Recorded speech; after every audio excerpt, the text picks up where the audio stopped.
আল্লাহ তাআলা আল্লাহর প্রতি শুকর ও সুজুদ। মহান রব্বুল আলামিন আমাদেরকে দয়া করে মায়া করে রমজানুল মুবারকে জুমার আযানের সাথে সাথে আল্লাহর ঘর মসজিদে উপস্থিত হওয়ার জন্য তৌফিক দান করেছেন। এজন্য কালিমাতুশ শুকর আদায় করি আলহামদুলিল্লাহ। আল্লাহ তাআলা দয়া এবং মেহেরবানি হাজার মানুষের ভিড় থেকে আল্লাহ তাআলা আমাদেরকে বাছাই করে করে আযানের সাথে সাথে আল্লাহর ঘর মসজিদে উপস্থিত হাজিরা দেওয়ার তৌফিক দান করেছেন। আল্লাহ তাআলা আমাদেরকে মহব্বত করে ভালোবেসে দয়া করে আমরা নিজেরা আসতে পারিনি, আল্লাহ তাআলা দয়ায় আসতে পারছি। কারণ হাজারো মানুষ এখনো দুনিয়ার বিভিন্ন কাজে ব্যস্ত। রমজানুল মুবারক আমাদের জন্য সাংঘাতিক অফার। আখিরাতে সদাই করার জন্য এমন ছাড় আর দুনিয়ার কোন ব্যবসায় হতে পারে না। দুনিয়ার ব্যবসায় 1 টাকায় কয় টাকা লাভ দিতে আপনাকে? 1 টাকায় তো কখনো 8 আনা লাভও দিতে পারে না। 1 টাকায় 1 টাকা লাভ হওয়া দুষ্কার, অসম্ভব বিষয়। 1 টাকা ইনভেস্ট করে আবার 1 টাকাই লাভ হয়। কিন্তু আল্লাহ তাআলা 1 টাকা ইনভেস্টে 70 টাকা লাভের সওয়াব দান করেন। সুবহানাল্লাহ। কয় টাকা? রমজানুল মুবারক এমন একটা আখিরাতের সাথে সাজ এবং অফারের মাস। এই মাসকে যাদের কাজের দিকেও না লাগাইতে পারে তার মতো আমার মতো আপনার মতো অথবা আর কেউ। এই রমজানুল মুবারকে প্রতিটা ভালো কাজে 70 গুণ সওয়াব, 70 গুণ লাভ। এমনি মাসে আপনি 1 টাকা দান করলে 1 টাকা থেকে 10 টাকা পর্যন্ত সওয়াব হয়। কিন্তু রমজানুল মুবারকে একটা নফল ইবাদত, একটা ফরজ ইবাদতের পরিমাণ সওয়াব। আর একটা ফরজ ইবাদত কেমন পরিমাণ? আল্লাহ রাসূল হাদিসে বলেন, একটা মানুষ জন্ম থেকে মৃত্যু পর্যন্ত সে যদি আল্লাহর ইবাদতের মধ্যে 1 মুহূর্ত মিস না করে, প্রতিটা মুহূর্ত আল্লাহর ইবাদতে কাটায়, তাহলেও একটা ফরজের দ্বারের কাছে পৌঁছে গেলাম। বলেন সুবহানাল্লাহ। একটা ফরজের এত দাম। পুরা হায়াতকে যদি আল্লাহর ইবাদতে মশগুল থাকে, খাওয়া দাওয়া পেশাব পায়খানা সব প্রশ্ন, এটা মানুষের দ্বারা সম্ভব? খাওয়া দাওয়া ওঠা বসা মাথা সব বাদ দিয়ে লাগাতার 24 ঘন্টা জিন্দগির পুরা হায়াতকে যদি ইবাদতে বন্ধ রাখে, তাহলেও একটা ফরজ ইবাদতের দ্বারের কাছেও এই ইবাদত পৌঁছাবে। অথচ রমজানুল মুবারক আল্লাহ তাআলা সামান্য সামান্য ছোট ছোট একটা নফল ইবাদত করলেও একটা ফরজের সওয়াব দান। সুবহানাল্লাহ। প্রত্যেকটা ফরজের ইবাদতের 70 গুণ বাড়ায় দেন। সুবহানাল্লাহ। এজন্য এই রমজান মাসে প্রতিযোগিতা লাগা, আমার সওয়াব কিভাবে বেশি হবে, আমার আখিরাতের জিন্দেগি কিভাবে দামি হবে। দেখেন হিসাব মিলাইয়া আমাদের এই সমাজের মানুষ, এই উম্মতের মানুষ, তাদের গড় আয়ু 60 থেকে 70। বাইসেন্স 2-1 হাজার লাখের মধ্যে 2-1 70, 80, 90, 100 বছর বাঁচে। অনেক মানুষের মধ্যে একত্রিশ, কিন্তু অধিকাংশই 60-70। আর এর আগেও তোমার অনেক মারা। এই 60-70 বছর জিন্দেগি ভালো থাকার জন্য বাল্যকাল পার হওয়ার পর যুবক হওয়ার পর বাল্যকাল থেকেই শুরু হয় তার মেহনত। কেমনে? বাবা বাবা বলা কর নয় কি খাবি, এই ৬০ বছরের খাওয়ার কথা বলে না আখিরাতের খাওয়ার কথা বলে? প্রশ্ন বুঝতে পারছে? বাবা মাপে ছেলে মেয়েদেরকে ছোটবেলা থেকে ৪ বছর ৫ বছর থেকে গাড়ি ব্যাগ চলে দেয়, বই খাতা উঠায় দেয়। কি জন্য? আখিরাতে সে কামাই করে খাবে এই জন্য, নাকি এই ৬০-৭০ বছরের হায়াতের জন্য? ৬০-৭০ বছর হায়াতের জন্য। এই ৬০-৭০ বছর হায়াত ভালো থাকার জন্য বাবা মা বলে, আরে এখনো পড়ালেখা কম নয়, কি করে খাবি? পড়ালেখা কম না কি করে খাবি? ৫ বছরের বাচ্চা ওই সময় থেকে মেহনত শুরু হয়। ২৫-৩০ বছর লেখাপড়ার মেহনত, এরপরে কামাইয়ের মেহনত, এরপরে জীবনের ৫০-৬০ বছর চলে যায়। তখন সে ভোগ করবে কি তার মৃত্যুর যাত্রার প্রস্তুতি। তখন সে ভোগ করবে কি? ৫০-৬০ বছর যে ৬০ বছরের জিন্দগি ৫০ বছর খালি মেহনত গেল এই জিন্দগিটা সুন্দর করার, এই জিন্দগিটা ভালো থাকার। আর আখিরাতের জিন্দগির কোন বয়সের সীমা নাই। আখিরাতের জিন্দগি শুরু হলো, তার শেষ নাই। আখিরাতের জিন্দগির জীবন যাত্রার জন্য ওখানেও তো ভালো থাকার ব্যবস্থা রাখতে হবে, ঠিক কি? ওইখানেও তো খাওয়া দাওয়া ব্যবস্থা আমার করতে হবে। সামান্য কয়েকদিনের সফরে আমরা গেলে, কেউ এই এলাকা থেকে ১০ দিনের সফরে চিঠিগাং গেছে, তার হোটেল বা খরচ ৫,০০০ গেছে, তার সব দানা কাপড় জাহাজ বা প্রয়োজন সব গুছাই। এমন মানুষ পাওয়া যাবে না ১০ দিন যে থাকবে কোনো গোছানো নাই, ঠাস করে চলে যাবে, আনলাম না, ওটা আনলাম না, এরকম কেউ করে না। সবাই প্রস্তুতি নিয়ে যায়, ১০ দিন থাকতে হবে, কয়টা জামা কাপড় নিতে হবে, সবের প্রস্তুতি আছে। কিন্তু আখিরাতের সফরের প্রস্তুতি আমাদের করি, এই প্রস্তুতির অভাব দিয়েছেন আল্লাহ রাব্বুল আলামিন রমজান মাস। এই মাসে দান, খয়রাত, ভালো কাজ সব দিক দিয়ে ইনকামের রাস্তা খুলে দিতে। গতকালকে ঢাকা বাড়ি থেকে আসার পথে এক বন্ধুর অফিসে দাওয়াত,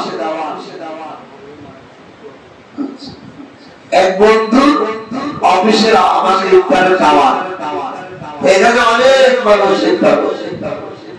আমি চিন্তা করলাম আমার তো এখানে একটা সুযোগ দিতে হবে। আমি শুধু ইফতার করলাম, আমার বন্ধু আমার রোজা হোক আর না হোক একটা সেলিব্রিটির সব পেয়ে যাবে, এই অফারটা আমার গ্রহণ করতে হবে। আমি অল্প করে আমার কাছে আঙুর কিনে নিয়েছি, ওইখানে ২০-৩০ জন যারাই ইফতারি করছে সবার রোজার একটা একটা রোজার সব আমার করে চলে আসছে ব্যবসা। আমি ওইখানে এই আঙ্গুর কিনে নিয়ে গেছি এবং এটা দাওয়াতও দিয়ে আসছি। যারা ইফতারে আসছে আমি সবাইকে বলছি যে আপনারা দেখেন এখানে যারা ইফতারে অ্যাটেন্ড হয়েছে শুধু ইফতার করতে আসছে, ইফতারের কারণে আপনার সব কেউ দিবে না, কিন্তু আপনাকে ইফতার করানোওয়ালা এই অফিসের বস, সে ২০টা রোজার সব পেয়েছে। এই ২০টা রোজার সব আমিও পেয়ে গেছি, আমি উঠেছি। এখন আপনাদের দাওয়াত হলো, আপনারা যেখানে ১,০০০ লোক ইফতার হয়, ১০০ লোক ইফতার হয়, ২০০ লোক ইফতার হয়, বহু কিছু দিয়ে আপনার শরীর দরকার নাই। শরবতের মধ্যে মাত্র ১ পোয়া চিনি কিনে ঢেলে দেন, এই ১,০০০ লোকের রোজার সব আপনার আমলনামায় এসে যাবে। সুবহানাল্লাহ। ব্যবসা দুনিয়ার যে কোনো লাভ বুঝি, দুনিয়ার লাভের জন্য কত মেহনত করি, আখিরাতের লাভের জন্য মেহনত করা দরকার আছে কিনা? আখিরাতের কবর দরকার, অনন্তকাল যেখানে থাকবো সেখানে রাখার দরকার। এখন দেখেন একজন আলেম, আল্লাহু আকবার, আমি চিন্তা করি যারা বড় বড় আলেম, এদের দ্বারের কাছে আমাদের মতো ছোট আলেম 1 কোটি বিষয় দিল তাদের সওয়াবের দ্বারের কাছে যাইতে পারে কেমনে? উদাহরণ দিয়ে বোঝাই, আমি এই যে 20 জন লোককে দাওয়াত দিলাম যে এইভাবে আপনি যে কোনো জায়গায় ইফতারে একটু শরীক হইলেই আপনি সওয়াব পাবেন। আপনি একটা দোকানদার, আপনার দোকানে রমজান মাসে 1 লাখ কাস্টমার ধরে গেছে, প্রত্যেকটা কাস্টমারের কাছে 5 টাকা, তারা বললেন 2 টাকা আপনি ছাড় দিয়েছেন যে আপনারা ইফতার রোজাদারের জন্য আপনার ছেলে এবং ইফতারিতে শরীক হয়েছেন। আপনি যে সবাই দিলে, এখানে আমি 5 টাকা 2 টাকা ছাড় দিলাম, আপনি রোজাদার, আপনারা রোজাদার ইফতার কেন দেওয়া করবেন? এই যে ছাড় দেওয়ার কারণে ওই কাস্টমারের ফ্যামিলিতে যদি 10টা লোক থাকে আর 1 লক্ষ মানুষ যদি তার দোকানের কাস্টমার হয়, তাহলে কত? রমজানে 10 লক্ষ রোজার সওয়াব। এই 10 লক্ষ রোজা আবার 70টা গুণ দেব, তাহলে কত লক্ষ রোজার সওয়াব আপনারা আমল আছে। ব্যবসা আল্লাহ তাআলা আমাদেরকে সওয়াব দেওয়ার জন্য খুলে দিয়ে রাখছেন, যার দরবারে কোনো অভাব নাই, যার দরবারে কোনো ঘাটতি নাই। এরকম করার প্রশ্ন নেই, যত বড় দেও।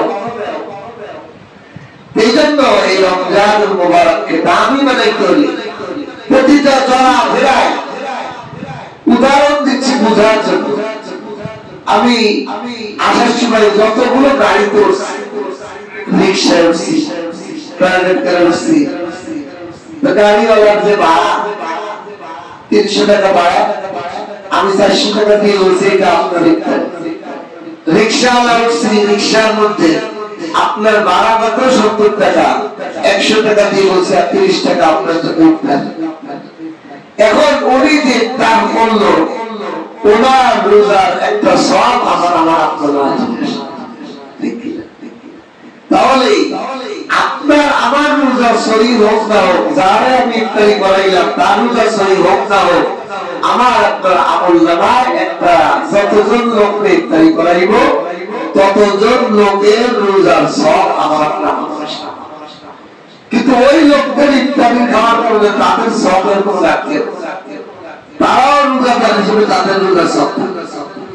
এটা ওয়াটো, আপনার কাছে একটা বাতি আছে, মোমবাতি, আমি যদি এই মোমবাতি থেকে আগুন জ্বালাই দিই, আপনার মোমবাতির আগুন পুড়ে যাবে, কখনো কমবে?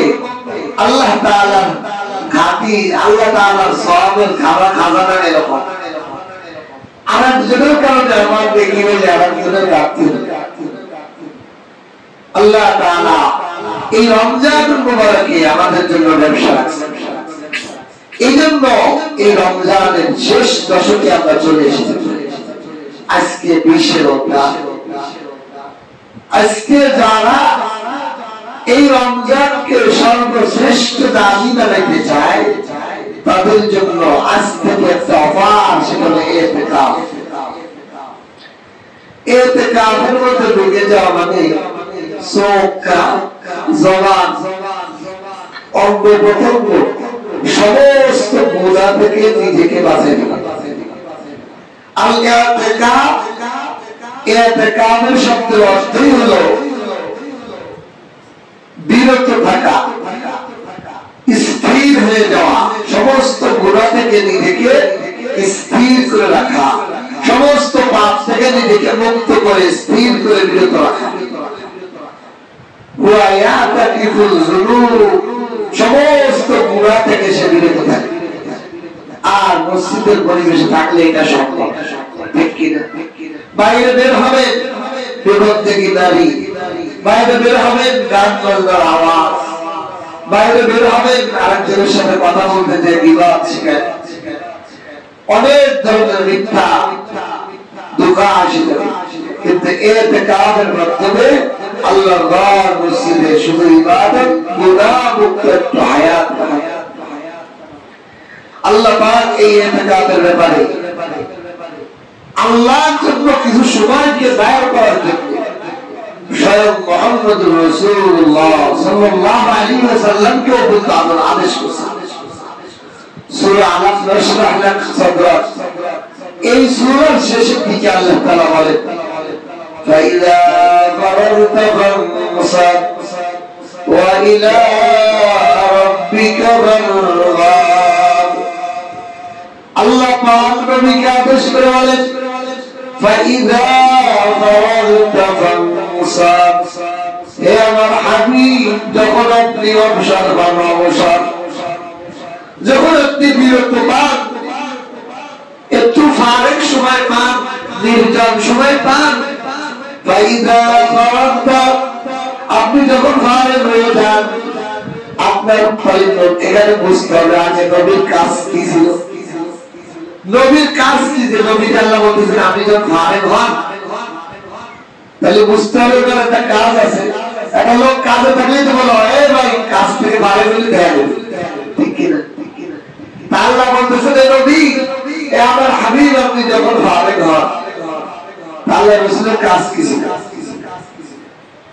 হাদিসের কিতাব এবং সিরাতের কিতাব দেখলে বোঝা যায় রাসূলুল্লাহ সাল্লাল্লাহু আলাইহি ওয়াসাল্লাম দুনিয়ার হায়াতে ইনকামের জন্য দুইবার ব্যবসা করছেন। একবার চাচা আবু তালেবের সাথে সিরিয়ায় গেছেন, আরেকবার 25 বছর বয়সে আম্মা জান খাদিজা রাদিয়াল্লাহু তাআলা আনহা পার্টনারশিপ হয়ে ব্যবসার পার্টনার হয়ে উনি সিরিয়ায় ব্যবসা করতে গেছেন। এছাড়া নবীর আর কোন ব্যবসা, আর কোন দুনিয়ার কর্ম পাওয়া যায় না। তাহলে নবুয়তের আগে এই দুই ঘটনা, নবুয়তের পরে নবী কোন ব্যবসা করেন নাই, কোন চাকরিও করেন নাই, নবী কোন ধরনের কর্ম করেন নাই। নবী চলছেন কিভাবে?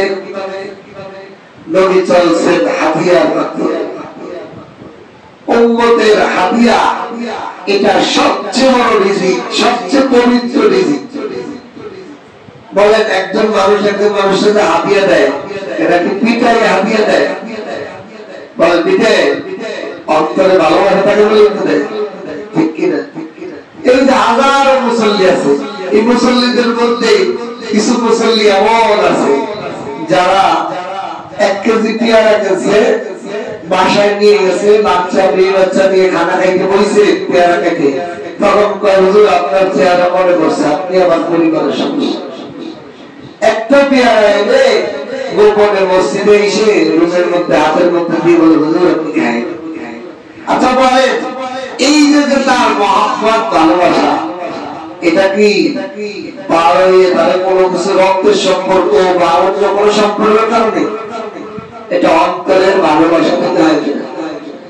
যার দিলের যে হুজুরের প্রতি ভালোবাসা হয়, যে বন্ধুর হতে হয়, এরকম বন্ধু বান্ধব আছে, এক বন্ধু আর এক বন্ধু খায়, এটা ভালোবাসা। এই ভালোবাসার যে জিনিস হাদিয়া, এটা হলো পৃথিবীর শ্রেষ্ঠ জিনিস। আল্লাহ তাআলা নবীদের নবী মুহাম্মদুর রাসূলুল্লাহ সাল্লাল্লাহু আলাইহি ওয়াসাল্লামের নবুয়তের পরে এই রিজিক দিয়ে ওনাকে চালিয়েছেন। ওনাকে কোনো ব্যবসা বাণিজ্য চাকরি বাকরি দ্বারা চালান। এজন্য এখনো বাংলাদেশের হক্কানি উলামায়ে কেরাম যারা মসজিদ মাদ্রাসার কয় টাকা বেতন, একজন আলেমের চলাফেরা দেখলে বোঝা যায় না যে লাখ টাকা কামাই করে, হাজার লাখ লাখ টাকা গুলো কামাই, পোশাক আদি চলাফেরা এরকম মনে হয় না। এর কারণ কি জানেন? বেতন দিয়ে চলে না, হাদিয়া দিয়ে চলে। আল্লাহর পক্ষ থেকে মানুষের উম্মতের দিলের মধ্যে ভালোবাসা তৈরি হয় হাজারো লক্ষ টাকা দিয়ে। গতকালকে এক বন্ধু সে অনেক বড় একটা বালতিল ধরে দিয়েছে, আলেম ওলামাকে মানে এত পরিমাণ টাকা যে দিতে পারে, এটা আমার শুনলে আছে যে সংখ্যা বললাম। এই যে ভালোবাসা, হাদিয়ার মাধ্যমে আলেম ওলামা চলে, এটা নবীর সিস্টেম। এই জন্য নবীর ওয়ারিস উলামায়ে কেরাম হাদিয়ার মাধ্যমে চলে। রাসূলুল্লাহ সাল্লাল্লাহু আলাইহি সাল্লাম তাহলে কর্ম করেছেন নবুয়তের আগে, নবুয়তের পরে ওনার পুরো জিন্দেগি চলছে হাদিয়ার মাধ্যমে। এই জন্য উলামায়ে কেরামকে যারা হাদিয়া দেয়, নবীকে হাদিয়া দেওয়ার সওয়াব পাবেন। সুবহানাল্লাহ। এখন নবী নেই, এখন আমি চাইলে একটু নবীকে হারে আমি সময় 200 টাকা, 100 টাকা, 50 টাকা, 10 টাকা আমি হাদিয়া দিতাম, সেই টাকাটা আমি নবীকে দিতে পারতেছি না। কিন্তু উলামায়ে কেরামকে যদি দেয়, আল্লাহ তাআলা নবী বলেন নবীর ওয়ারিসকে দিলে নবীকে দেওয়ার সওয়াব পাবেন। সুবহানাল্লাহ। রাসূলুল্লাহ সাল্লাল্লাহু আলাইহি সাল্লামের এই 40 বছর বয়সের পর থেকে পুরো মৃত্যু পর্যন্ত উম্মতের হাদিয়াই ছিল ওনার সবচেয়ে বড় রিজিক। এটাই মাধ্যমে উনি জীবন যাপন করতেন। ওনার 11টা বিবি, তার মধ্যে 9টা বিবি নিয়ে যে সংসার ছিল সব এই হাদিয়ার উপর। আল্লাহ রাসূল সাল্লাল্লাহু আলাইহি সাল্লাম কোনো কর্মই করতেন না। আল্লাহ তাআলা নবুয়তের পরে বলতেছেন কেন, আপনি যখন অবসর হন, ফাইযা ফারাগতা ফানসাব, নবী আপনি যখন অবসর হন, তাহলে নবীর কাজটা কি ছিল? নবীর একমাত্র কাজ ছিল দাওয়াত, তাজকিয়া, উম্মতের কাছে দ্বীন পৌঁছানো। এটাই নবীর কাজ ছিল। রাসূলকে আল্লাহ তাআলা বলতেছেন, আপনি যে সারাদিন সকাল থেকে সন্ধ্যা পর্যন্ত উম্মতকে, মানুষকে দাওয়াত দেন দ্বীনের পথে, এক আল্লাহ বিশ্বাসী হওয়ার জন্য। লা ইলাহা ইল্লাল্লাহ, কুলু লা ইলাহা ইল্লাল্লাহ, বলো তোমরা আল্লাহ ছাড়া কোনো মাবুদ নেই, তোমরা কামিয়াব হয়ে যাবে। এই যে দাওয়াত, সকাল থেকে সন্ধ্যা পর্যন্ত কালেমার দাওয়াত দিতে, এটাই ওনার একমাত্র কাজ ছিল। আল্লাহ তাআলা বলতেছেন এই কাজ থেকেও যখন অবসর হন, এটাই হলো কাজ। ফাইদা ফারাগতা ফানসাব, এই কাজ থেকে যখন আপনি বিরত হন, ফানসাব, আপনি একানিষ্ঠ, একাকিত্ব সব কিছু ব্যবহার করে নির্জন একটু দাঁড়িয়ে যান। কি জন্য দাঁড়াবেন? ফাইদা ফারাগতা ফানসাব ওয়া ইলা রাব্বিকা ফারগাব, আপনার রবের প্রতি মনোযোগী হয়ে, আপনার রব ছাড়া কেউ নাই। আমি এই যে বসছি, আমার সামনে আল্লাহ, আমি দুইজনের এখন খোঁজ গল্প চলবে। আমি এখন নামাজে দাঁড়িয়ে গেছি, আমার সাথে আল্লাহর গল্প চলবে। দুনিয়ার কথা বার্তা, দুনিয়ার ব্যবসা বাণিজ্য সব থেকে ফারেক করে আমি আর আমার আল্লাহর সাথে এখন খোঁজ গল্প চলবে। নিজেকে বিরত করে আল্লাহ নবীকে আদেশ দিলেন, নবী সারাদিন উম্মতের পিছনে দৌড়াইতে দৌড়াইতে আপনার ভিতরে এক গর্বী আসছে, আইন না আমি আর আপনি একটু খোঁজ গল্প করি, একটু নামাজে দাঁড়িয়ে যান, সিজদায়, তেলাওয়াতে, জিকিরে, তাসবিহের মাধ্যমে আমার সাথে একটু খোঁজ গল্প করেন, নির্জনতা অচলা করেন। এই জন্য মুফাসসিরিন ইকরাম বলেন, এই আয়াতের থেকে ইতিকাফের দিকে ইঙ্গিত হয় যে আমাদের সারা বছর একটু আল্লাহর সাথে আলাদা সময় ব্যবস্থা করতে পারি। 5 ওয়াক্ত নামাজ কোন রকম 5 মিনিট 10 মিনিটে দিয়ে সিজদা হুকুমটা আদায় করে, ব্যবস্থা আদায় করে দাও। আল্লাহর জন্য কি 10টা দিন আলাদা নির্জন, মালিক আপনি আর আমি ছাড়া কেউ থাকবে না। এই 10টা দিনের সময়টা শুধু আমার আর আপনার আর আমার, আর কাউকে ঢুকতে দেব না। এই জন্য মসজিদের কোনায় বসে, এই হলে এই মানুষ নিয়ে বসা মালিক 11টা মাস পার করে ফেলেছে। দুনিয়ার লেখা পড়া, ব্যবসা বাণিজ্য, চাকরি বাকরি, দুনিয়ার একটু ফরসত হয় না, মসজিদে জামাতের সাথে নামাজ পড়া। নামাজ যারা পড়ি অনেক সময় এক ওয়াক্ত হয়, এক ওয়াক্ত হয় না, এক ওয়াক্ত মসজিদে আসতে পারি না, ব্যস্ততা বেড়ে যায়।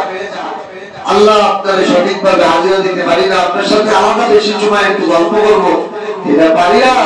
এই রমজানুল মুবারকে শেষ 10 দিন আল্লাহ আপনার জন্য আমি খাস করে আপনার সাথে আমার জিকির আজকার তেলাওয়াত নামাজ সিজদা তেলাওয়াতের মাধ্যমে আপনার সাথে আমার সময় পাস দুনিয়ার একজন বন্ধু আরেক বন্ধুরে পাইলে অনেকদিন পর কয় দোস্ত আর একটু সময় দাও কয় দোস্ত কাজ নয় তো অনেকদিন পরে পাইছি আজকে কাজ সব বাদ আমি আর তুমি আজকে একটু গল্প করবো আজকে আড্ডা দেবো তা আল্লাহ তাআলার প্রিয় বান্দাদের জন্য আল্লাহ তাআলা এই রমজানুল মুবারকের শেষ দশকে ইতিকাফের সুযোগ রাখছে এই ইতিকাফে বসে সব কিছু থেকে নিজেকে বিরত রেখে দিল থেকে সব বের করে আমি যেন কবরের পথের প্রতীক হয়ে গেলাম আমার কবরে যদি কেউ নাই আসমান পাতাল দরজা জানলা কিছু নেই যেখানে কারোর সাথে যোগাযোগ নেই আমার ইতিকাফটা যদি এরকম হয়ে যায় আমিও কবরের মধ্যে আছি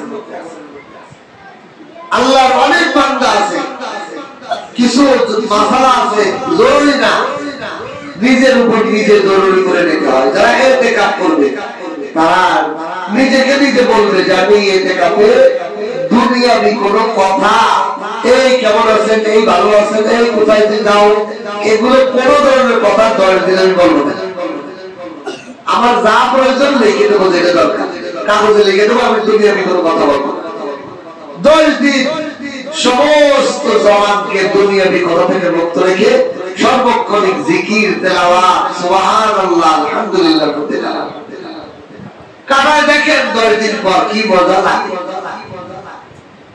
ইতিকাফের যে মজা কেউ যদি একবার আল্লাহর সাথে সম্পর্ক পেয়ে যায় আল্লাহর জিকিরের স্বাদ পেয়ে যায় দুনিয়ার বিরিয়ানি আপেল কমলা প্রেমী কোনো কিছুই তার মুখে স্বাদ লাগবে না আল্লাহ বললে ইনশাআল্লাহ সুবহানাল্লাহ আমাদের শায়েখ পীর সাহেব যখন আমাদেরকে ইসলামী ইতিকাফ করিয়েছেন পুরো রমজান মাস আরো 10 দিন অর্থাৎ রমজানের আগে থেকে 10 দিন শুরু 40 দিনের ইতিকাফ এই 40 দিনের শেষের দিকে এসে আর দুনিয়ার কোনো মানুষকে সহ্য হয় দুনিয়ার কোনো মানুষের সাথে কথা বললে কোনো শরীরে আগুন ধরে হালত হয়ে যায় এরকম যতবার আল্লাহকে বলি ততবার চোখ দিয়ে পানি বেরোয় যতবার মজা লাগে বলে যে মধু কি মিষ্টি কাছ থেকেও মিষ্টি আল্লাহ তাআলার নাম সুবহানাল্লাহ এটা আলাদা একটা জগৎ এইজন্য ইতিকাফ করা জীবনের লাইফে কত হায়াতের জিন্দেগি চলে গেল 10টা দিন বের করা ভাই আজ যদি আপনার আমাশা হয়ে যায় ডায়রিয়া হয়ে যায় ডায়রিয়া হাসপাতালে 10টা দিন চলে যাবে কোনো খাইতে পারবে না কোন একটা অ্যাক্সিডেন্ট হয়ে গেল পঙ্গু হাসপাতালে পড়ে থাকতে পারি কোন একটা দুর্ঘটনা ঘটে গেল 10 দিন হাসপাতালের বেডে কাঁদবে তো কাঁদবে আরো লাখ টাকা লাগবে হয় কি না আল্লাহর জন্য 10টা দিন বের করা ইতিকাফ করা শুধুমাত্র মসজিদের এলাকার মানুষের গুনাহ বাঁচানোর জন্য নয় বরং আল্লাহ তাআলা আমার আপনার নিজের গুনাহকে ধুয়ে মুছে দেওয়ার জন্য এই ইতিকাফের মতো আর বড় ওষুধ ইতিকাফের মাধ্যমে আরেকটা উপকার হলো যে ইতিকাফে থাকে সে নিশ্চিত সবে কদর পেয়ে যাবে বলেন সুবহানাল্লাহ সে যদি ঘুমায়ও কাটায় ইতিকাফের পরিপূর্ণ ফজিলত সে পেয়ে যাবে মসজিদের মধ্যে সে রাতে ঘুমায় গেল তবুও সে ইতিকাফের কদরের সওয়াব পেয়ে যাবে এইজন্য এই রমজানুল মুবারক আমাদের সামনে যে অবাধ দিয়ে আসছে এই অবাধটাকে গ্রহণ করা সওয়াবের প্রতিযোগিতা লাগা এই রমজানে আমি কতগুলো রোজার সওয়াব পাইতে পারি আমি কত টাকা দান করতে পারি সারা বছরে কয় টাকা দান করছি এই রমজানুল মুবারকে আমি যদি তার বেশি দান করতে পারি তাহলে আমাকে আল্লাহ বুঝবে যে রমজানের গুরুত্ব সারা বছর আমি 1-2 টাকা দান করি রমজান আমি 1-2 টাকা দান করি তাহলে আমি রমজানের অফারটাকে গুরুত্ব দেই নাই আল্লাহ পাকের নারাজি আমার উপরে এইজন্য এই রমজানুল মুবারকে যাদের উপর যাকাত ফরজ হয়েছে তারা যাকাত আদায় করে আমাদের সমাজে অনেক মানুষ আছে যাকাত দিয়ে মনে করে আমি রমজানে অনেক টাকা দান করছি না যাকাত হলো ফরজ, অবশ্যই আপনার ফরজ। যেমন জুমার নামাজ ফরজ, আমরা পড়তে হবে না, গুনাহগার হবে। কিন্তু জুমার নামাজে আসতে মসজিদে এসে 2 রাকাত সালাতুল হাজর, 2 রাকাত তাহিয়াতুল ওযু পড়ছে, তাহিয়াতুল মসজিদ পড়ছে, এটা হলো আপনার কি ফজিলত। এটা আপনি নফল পড়ছেন, পড়লে পড়লেন, না পড়লে আপনার গুনাহ নেই, তারপরে আপনি পড়ছেন, এটা হলো সওয়াব। কিন্তু আপনার জুমার নামাজ পড়তেই হবে, না পড়লে গুনাহ নেই। ঠিক যাকাত এটা তো ফরজ, এটা দিতেই হবে। এছাড়াও রমজান মুবারকে আরো দান করো, এটা দিতেই হবে, না দিলে গুনাহ। খালি গুনাহই নয়, বরং আল্লাহ তাআলা আযাব আপনার কাছে আসবে, সম্পদ ধ্বংস হবে, রোগ বালা মুসিবত আসবে। আমাদের সমাজের মানুষ আল্লাহকে 40 টাকার 1 টাকা দিতে চায় না, কিন্তু রোগ বালা মুসিবতে 40 টাকাই যায়। হয় না এরকম? এমন একটা রোগ বাড়ছে 2 লাখ 5 লাখ চলে যায়, 10,000 20,000 15,000 চলে যায়, কিন্তু তার যাকাত আসলে 1,000 টাকা 2,000 টাকা অথবা 5,000 টাকা, সে এটা আদায় করে নাই, 50,000 টাকা গেছে হাসপাতালে। অথচ আল্লাহ তাআলা বলেন যেই মালের যাকাত দেওয়া হয়, এই মালের কোনো বালা মুসিবত হয় না। এই মাল কখনোই আল্লাহ তাআলা বালা মুসিবত দিয়ে ধ্বংস করে না। কালকে এক বন্ধুকে বলতেছি, দোস্ত বলো, তুমি যে যাকাত দাও, এই পর্যন্ত তোমার যাকাত দেওয়ার কারণে তোমার পরের বছর কোন যাকাত পাইছে না বাড়তে আছে? বাড়তেই আছে। যাকাতই তো সবচেয়ে বড় ব্যবসা, যে প্রতি বছর আমার যা যাকাত আসবে আমি সঠিকভাবে হিসাব করে সঠিক জায়গায় দিব, তাহলে আল্লাহ তাআলা আমার ওয়াদা করছেন আমার মাল বাড়ায় দিবে। তো ব্যবসাতেই ঠিক কিনা? আমরা এই ব্যবসা করি না, যাকাত দিতে ভয় পাই। এত টাকার যাকাত, গত কয়েকদিন আগে এক সাংবাদিক পরিচিত মোহাম্মদ, উনি আসছে হিসাব করে 40,000 টাকা যাকাত বের করে দিয়েছে। হুজুর এত টাকা যাকাত, আমি যাকাত দেবো, সবাই আমার বেঁধে বেঁধে কয়টা কি কয়টা 40,000 টাকা যাকাত দিল, বলে তার ফ্যামিলি সব ধনী, সেই 40,000 টাকা অপমান করে দিচ্ছে। আমি বললাম দেখেন, এমনও মানুষ আছে, আমি দেখেন 3,000 4,000 টাকা যাকাত বের করে দিচ্ছি, 1 লাখ টাকা থাকলে 2,500 টাকা যাকাত, তাহলে আরো কমই তো নেশা 80 টাকা 85,000 টাকা হলে সেখানে তো দেখা যায় যে 2,000 টাকা আসবে। তাহলে আপনার কোন টাকা যাকাত বলে আপনি এটা দিবেন না, লজ্জা করবেন, আর এটা নিয়ে উপহাস করবেন, উপহাস করলে তো ইমান যাবে না। কারণ আল্লাহ পাকের কোন ফরজ বিধানকে নিয়ে যে উপহাস করে, তার সঙ্গে সঙ্গে বেঈমান হয়ে যায়, কাফের হয়ে যায়। সে যদি তওবা করে ঈমান না আনে, তাহলে সে মুসলমানের কাছে নাম থাকে।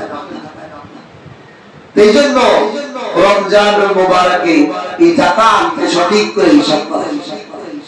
আমাদের সমাজে আরেকটা বিষয়, এই যাকাতের ক্ষেত্রে আমরা অনেকে আছে গতানুগতিক দিয়ে দিই না, এটা হিসাব করা খরচ, এটা সঠিক জায়গায় দেওয়া খরচ। আপনি যার ব্যাপারে জানেন না যে এই লোকটা উপযুক্ত কিনা, তাকে দিয়ে আপনার যাকাত হওয়াই হবে না। আপনার একই রকম জানতে হবে যে এই ব্যক্তি কি যাকাতের পূর্ণ উপযুক্ত কিনা, আপনার জানা থাকতে হবে। এবং এই যাকাত সঠিকভাবে আদায় করতে হবে। সঠিকভাবে যদি আদায় করেন, আল্লাহ এবং রাসূল ওয়াদা করেছেন আপনার সম্পদ আল্লাহ এবং রাসূলের বাড়িয়ে দিলে দিবে, কমবে না, কমে নাই এখনো।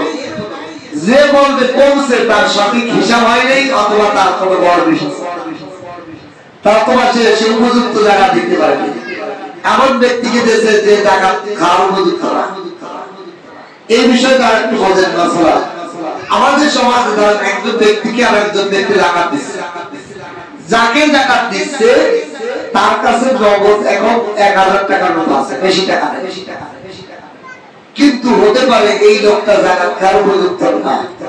কেমনে দেখেন, লোকটার কাছে আছে মাত্র 1,000 টাকা, আর কোনো টাকা সরকার পাওয়া ব্যবসায়িক পানো নেই, কিন্তু এই লোকটা যাকাত না খাওয়ার উপযুক্ত হইতে পারে, উপযুক্ত হইতে পারে। কিভাবে?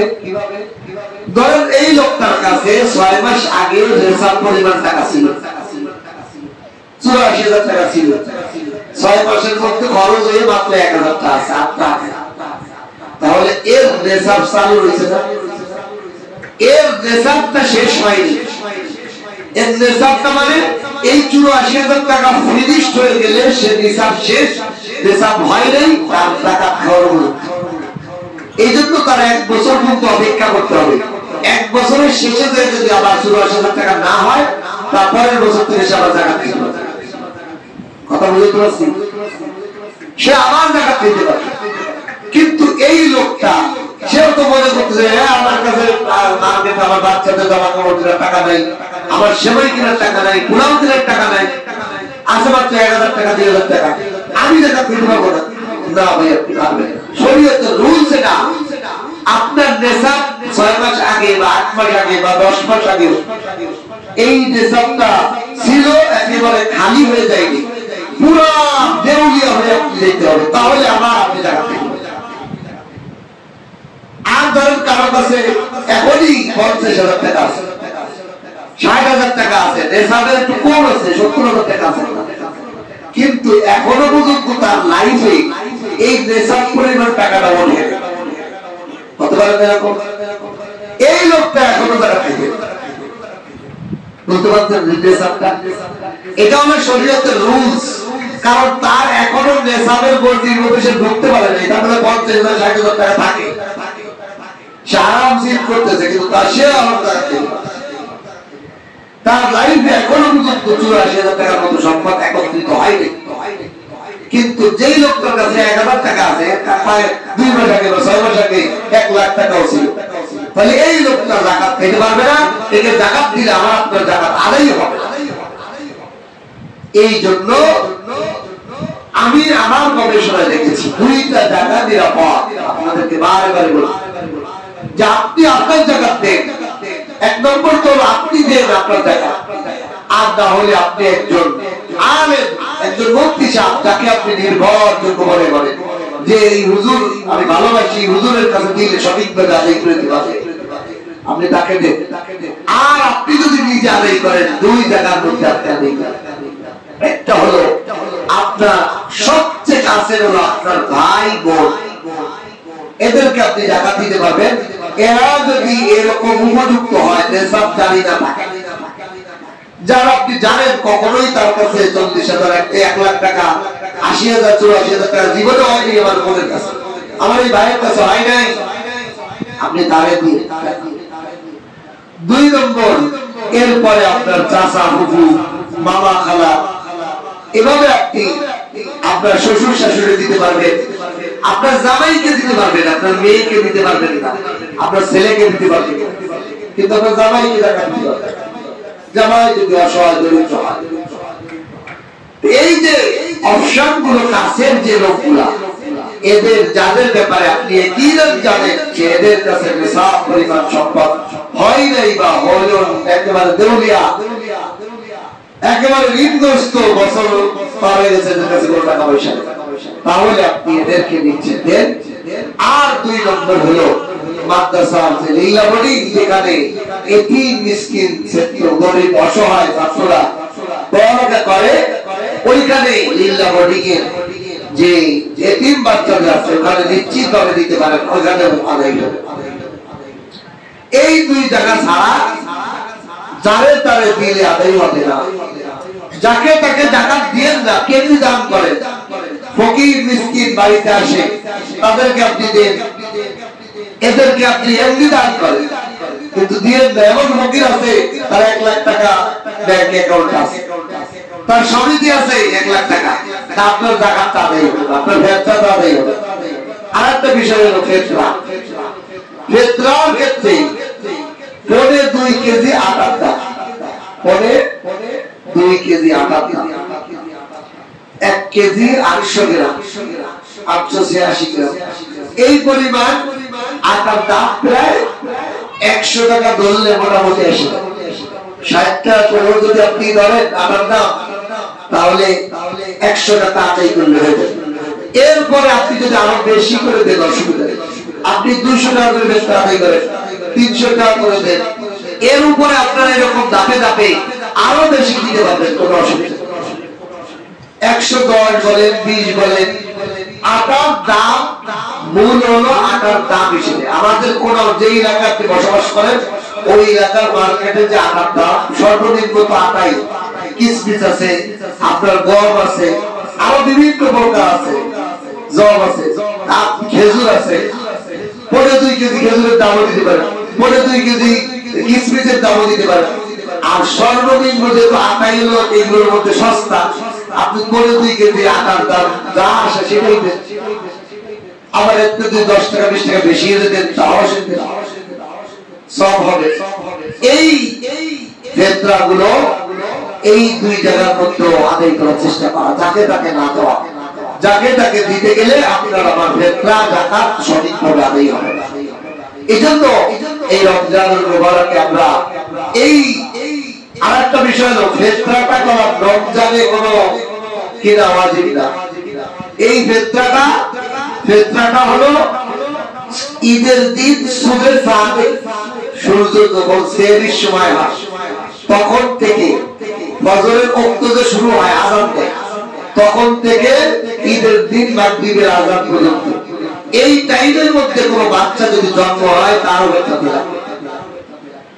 আর একান্ত মুক্ত পরিবারে যিনি কর্তা বাবা, তার আন্ডারে তার বাবা আছে, মা আছে, বিবি আছে, ছেলে মেয়ে আছে, সবার বেতন আদায় করে। আর যদি বালেক প্রত্যেকের ছেলে মেয়ে ভিন্ন ভিন্ন ফ্যামিলি থাকে, ভিন্ন ভিন্ন দান দরকার শেষ আমরা তাহলে দান দরকার শেষে। আর যদি আরেকজনের হয়তো আরেকজনের জাকাত আদায় করতে হয় তাহলে তার অনুমতি লাগবে, অনুমতি না লাগলে আদায় হবে না। ধরেন ফ্যামিলি সব বাইরে ইনকাম করে, প্রত্যেকের আলাদা, বড় ভাই সবার বেতন দিচ্ছে কিন্তু সবাই জানাই তো যে আমি তোমার বেতন আদায় করে দিচ্ছি, তুমি কি আমাকে ওকালাত দিলে, আমাকে এটার জিম্মাদারি দিলে কিনা, আমাকে অভিভাবক বানা দিলে, সবাই আচ্ছা দিলাম, তাহলে সবাই তারাই চলে। আর যদি একজনের ইনকামেই সবাই চলে, তার অধীনস্থেই চলে, তাহলে অনুমতি লাগবে না, সবাইটা আদায় করে দিলেই কথা হবে। কথা বুঝতে পারছি? এইভাবে।